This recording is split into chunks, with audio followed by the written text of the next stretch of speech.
Great, thanks Yanni for that.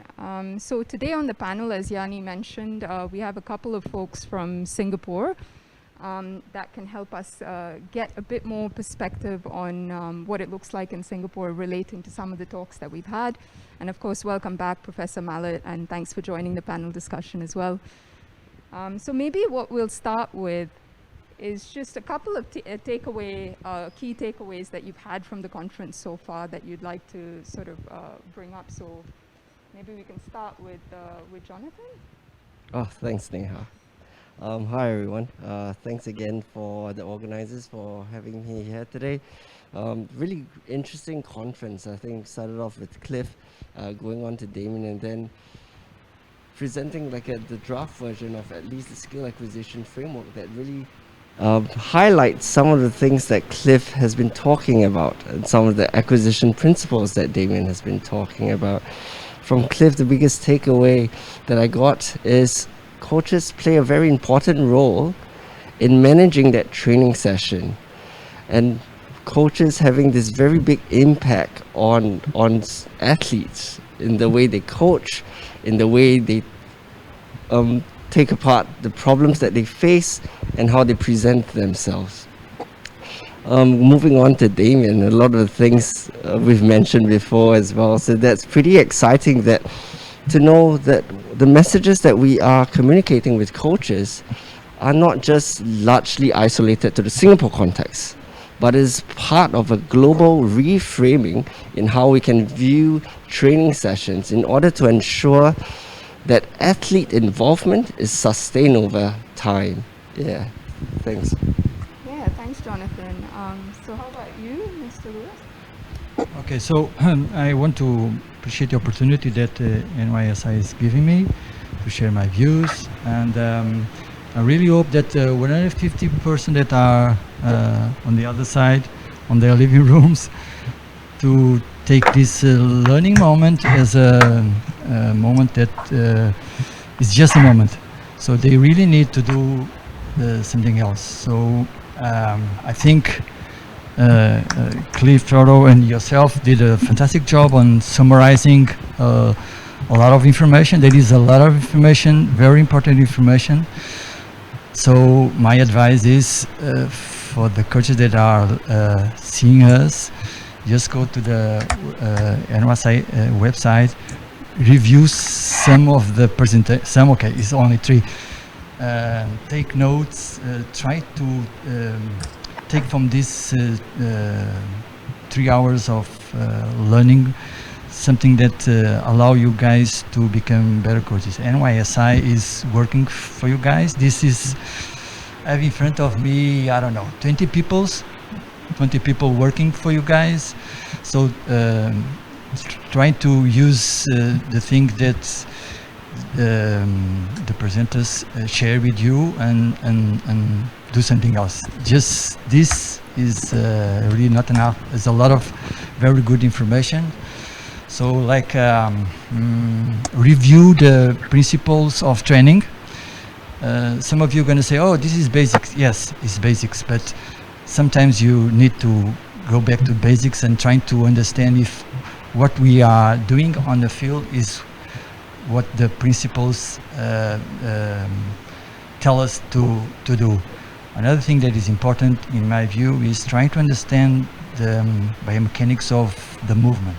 Otherwise, it's going to be difficult for you to teach. Teaching kids, teaching youth, teaching adults is different, not only because they are different, also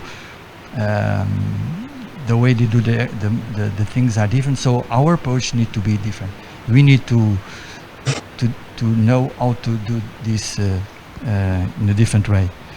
So I don't know if I asked your question, but yeah, definitely. Yeah, I think something that you brought up, which was interesting as well. This is a moment, but it's about what you do with that moment, with that information, how you bring it to the field. And I think that's what we're hoping to do with the framework as well. Is that to have that constant reminder and to keep looking at what are the things I need to think about every time I go into a training session, because it is sometimes, can go into the background. And so I think that was very important.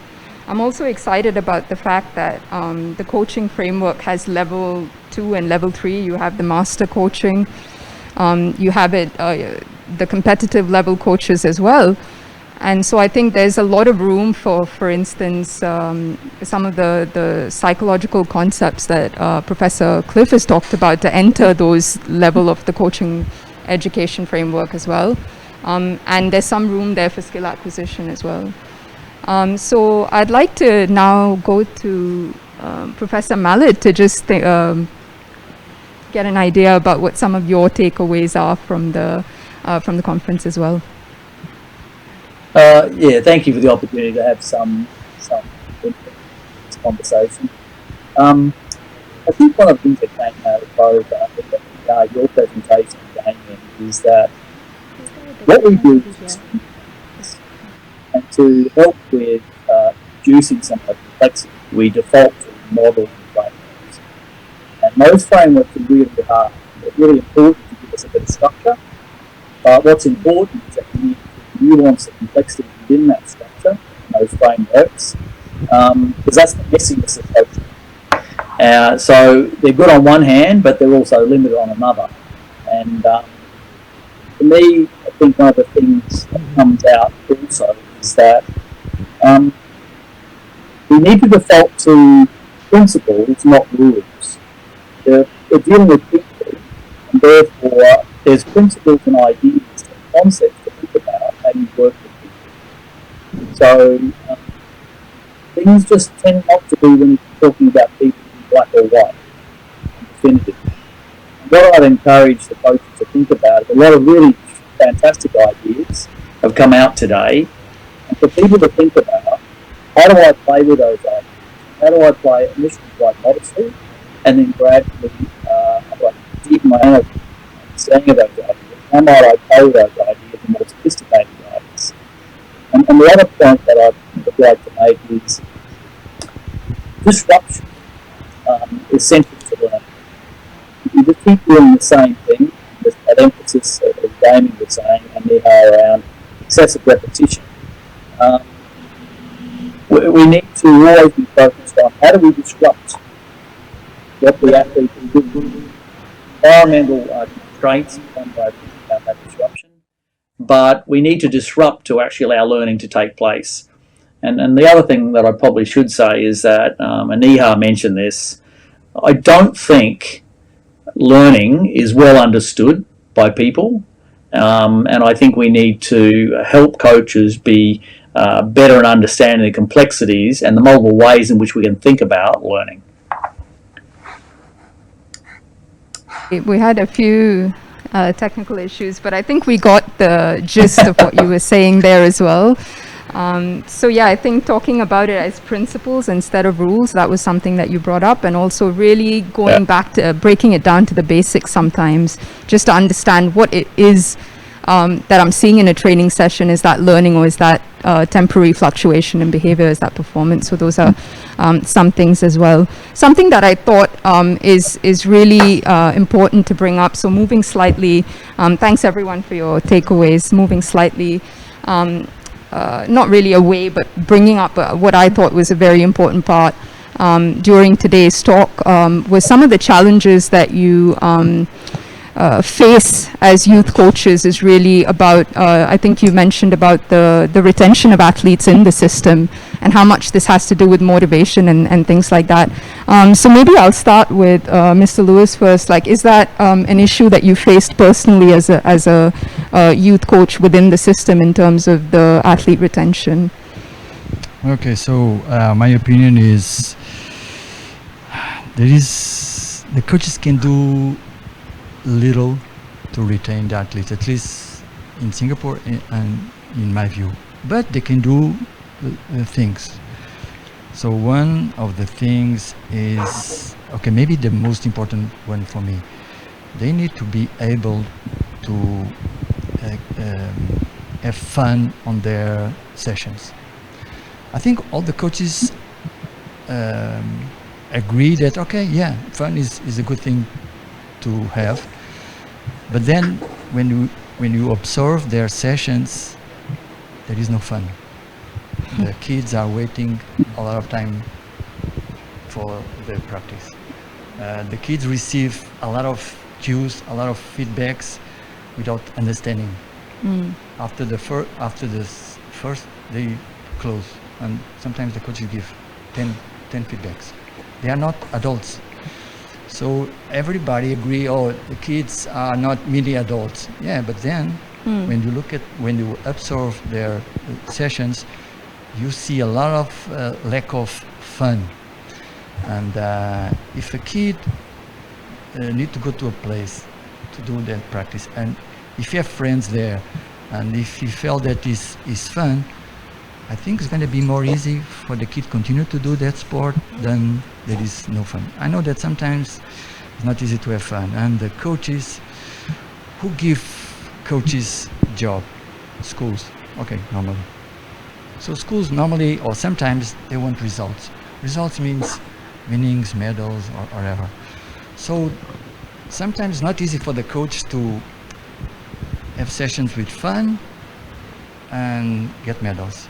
Sometimes the school responds, oh, your sessions is just playing games, it's just fun, it's just competing.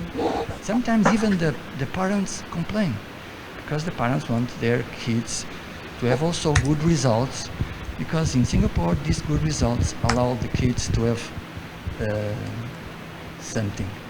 So I know that is not easy, but yeah, if I needed to choose one, is fun. To make it a bit more fun. Yes. So Jonathan, would you like to jump in on that?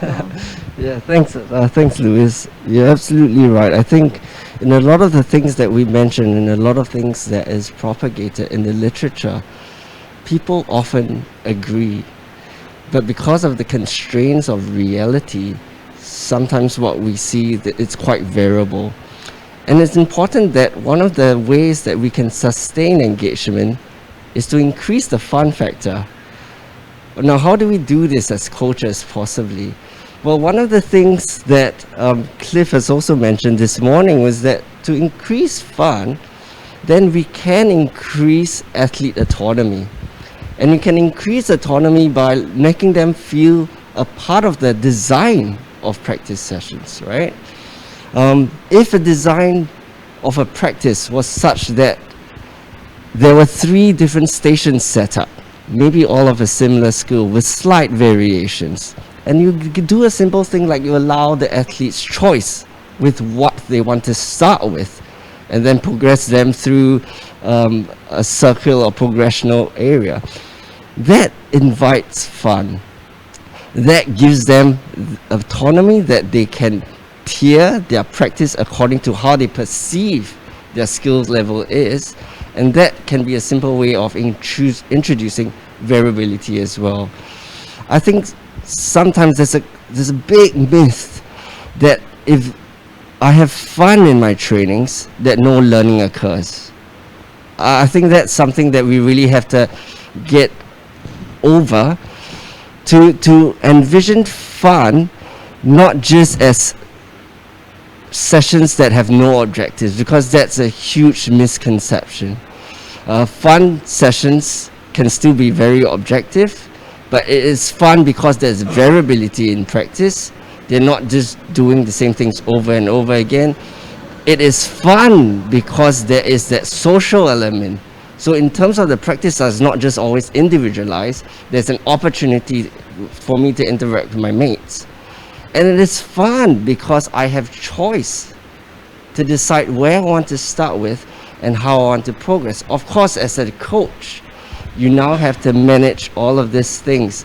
And that's why in the framework as well, as you introduce Neha, the athlete becomes very, very central to how you design your training sessions, right?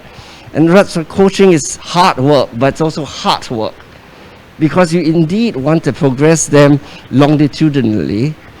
Then you really have to start from the drawing block in the how you design your training sessions. Do you know what are the individual differences of your teams, of your athletes, of the age levels, as Louis mentioned? And how then do we increase autonomy, include variability? Because we only have a set time in a week with them. We don't have the luxury of time. So in that short time, we've got to make sure that's really impactful. Yeah, so that's to me fun. That's how we address it.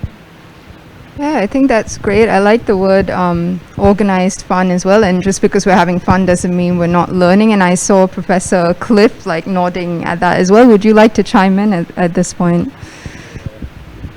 Before I get on to fun, I want to make a point that part of our challenge is that we have a very traditional view of what quality coaching looks like.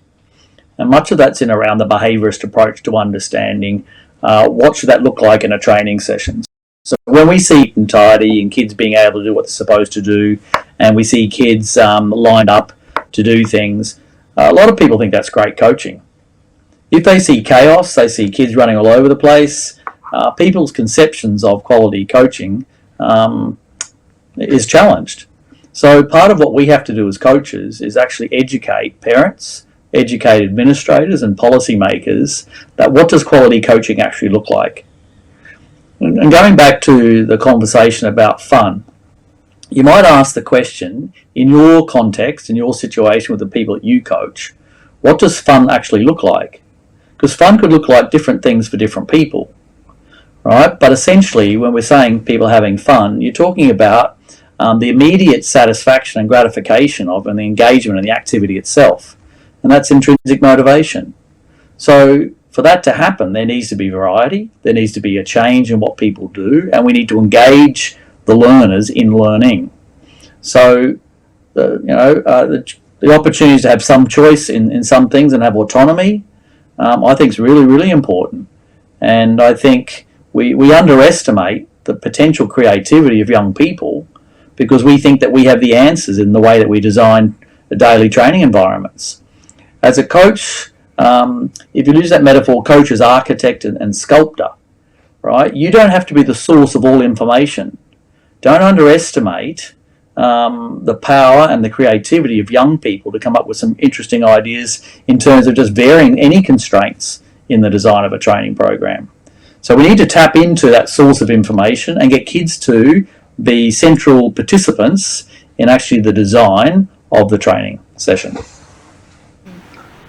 Thanks for that, Professor Cliff. I think you mentioned a few things when you were talking about the retention of youth athletes in the system earlier in your talk as well. So you mentioned, I really like the analogy of the coach as a architect as well as a sculptor. But you also mentioned there needs to be some changes at the administrative level. So there needs to be, for example, more communication at the macro level between schools and clubs so that the youth athletes are not torn between the two. So I was just wondering, when you're tackling the issue in Australia, would you be tackling it at a micro level, a macro level, or a combination of both? And yeah, I'd just like to hear your thoughts on that. Well, it's in a state of progress. So what I've learned over a long period of time is that top down rarely works, bottom up doesn't work. We need to come from top down, bottom up, and from the side.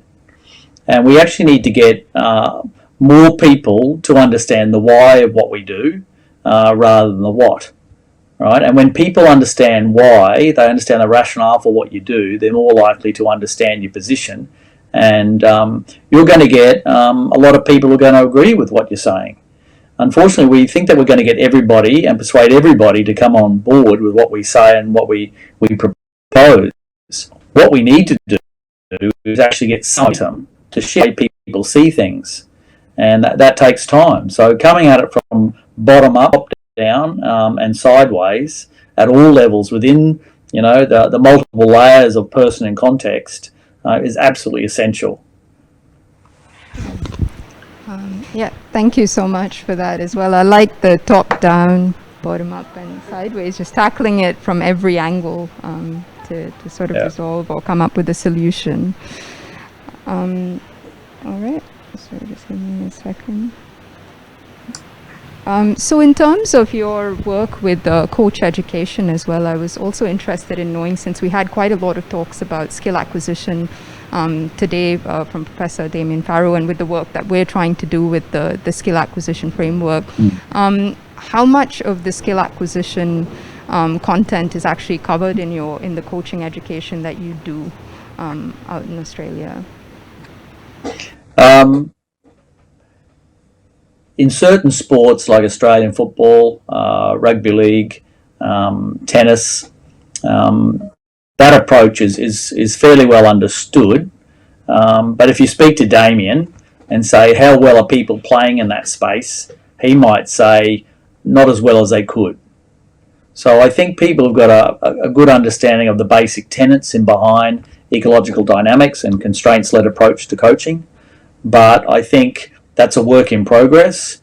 Again, the more people can share their ideas and how they're playing with those ideas, the more we can accelerate people's journey to being able to play with these ideas from a superficial way or in a superficial way to a more sophisticated way. But certainly some sports are further ahead compared to others, and certainly that's partly due to the work that Damien's done with those particular sports too, and other people. But certainly in the Australian context, there's a lot of support in the research space, but getting that translation from research to translate into practice will take some time, but we're progressing. Okay. So that's where I think we hope to be able to bring the skill acquisition to the ground with the framework as well there. I'm just trying to open up the floor for some questions as well. One of the first questions is, when will the framework be available to the public?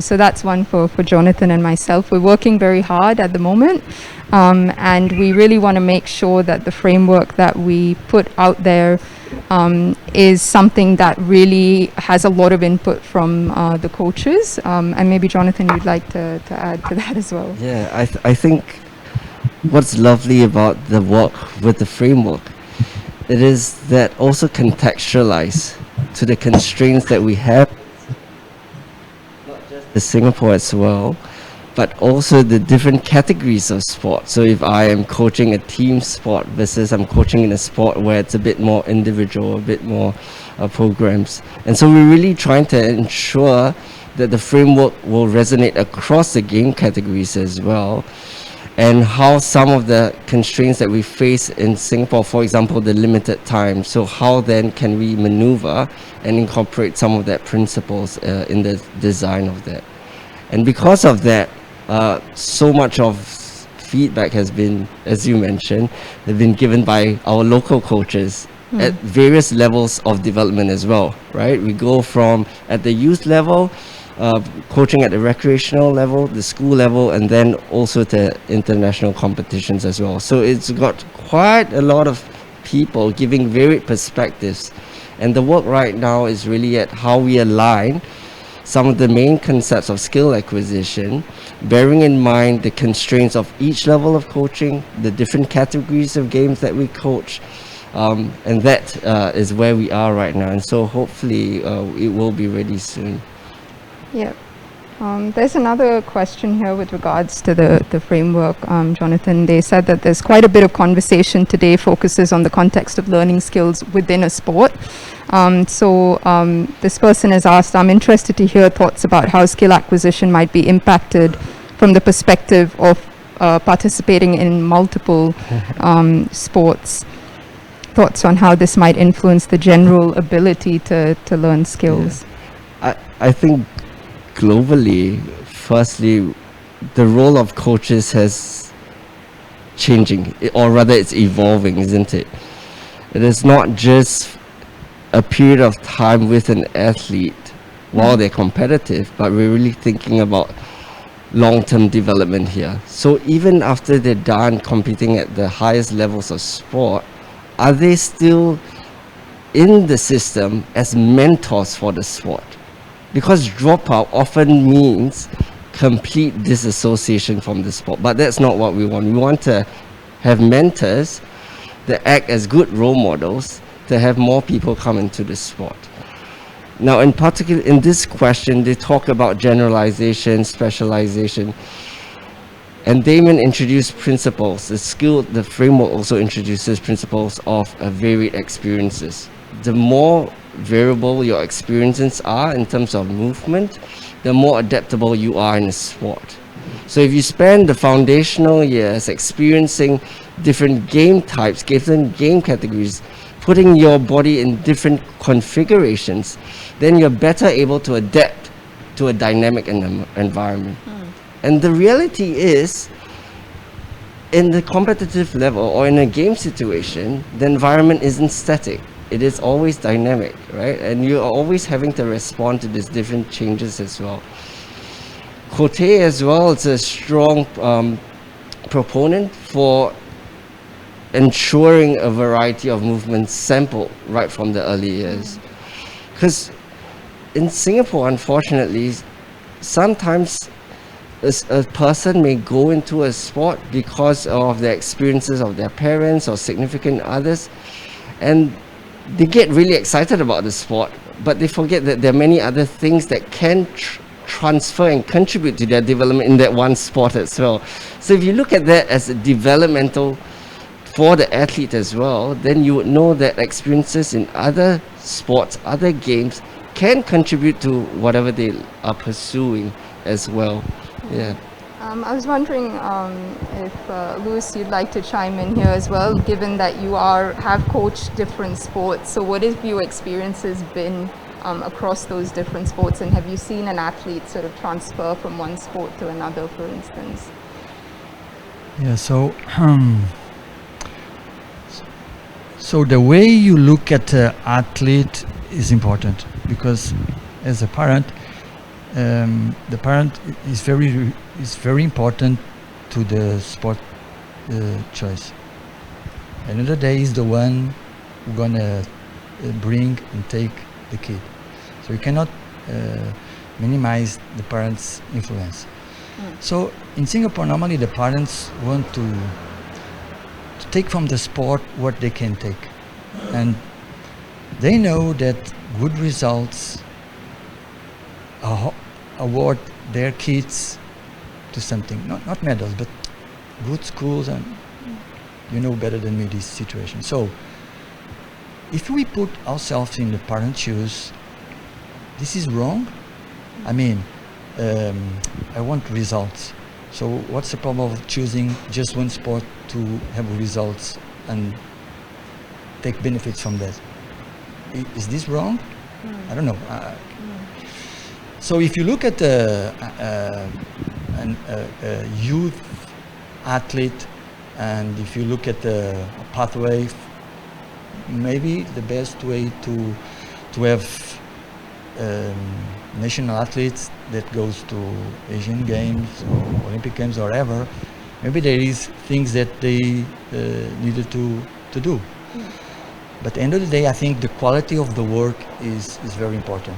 And then I believe also you can transfer things, not only from sports, but also even on the and transfer is something that is very important, because you cannot do just specific things. You need to do specific things. You need, under the umbrella of specific things, you need to be able to do a lot of variations. But end of the day, the famous 10,000 hours. This means I don't know if everybody is familiar with these 10,000 hours to achieve a certain level. This means that all the coaches have the same quality. Yeah, if you follow this 10,000 hours rule, yes, and we know that is not true. So a good coach can help the athletes to achieve good results in less time. So sometimes the parents think, okay, because of these 10,000 hours, I'm going to put my kid in a sport very young. So I think depend on the perspective. Yeah. And you cannot, at least in Singapore, forget that not all the kids that are doing sports are going to achieve a certain level. But this is a pyramid.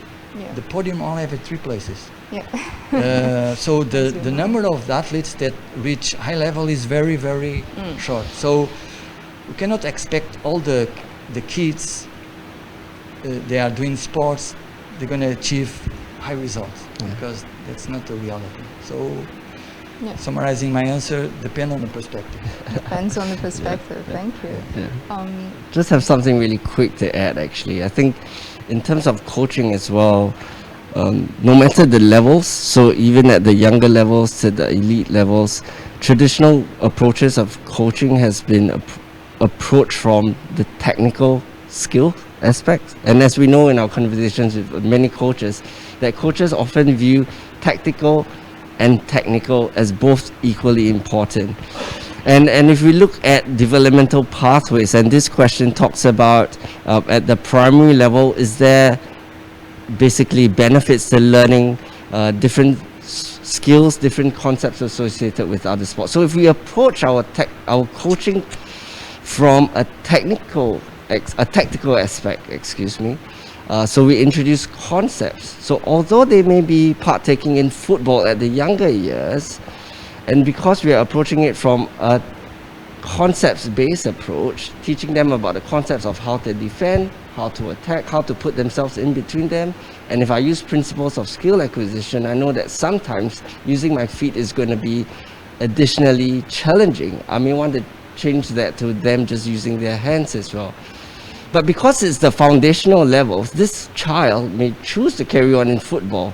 And that's where we go into the technical skills, because technical skills can be practiced alone without the coaches as well, right? But when you talk about concept, that's where you really need the coaches, you need your teammates to be around.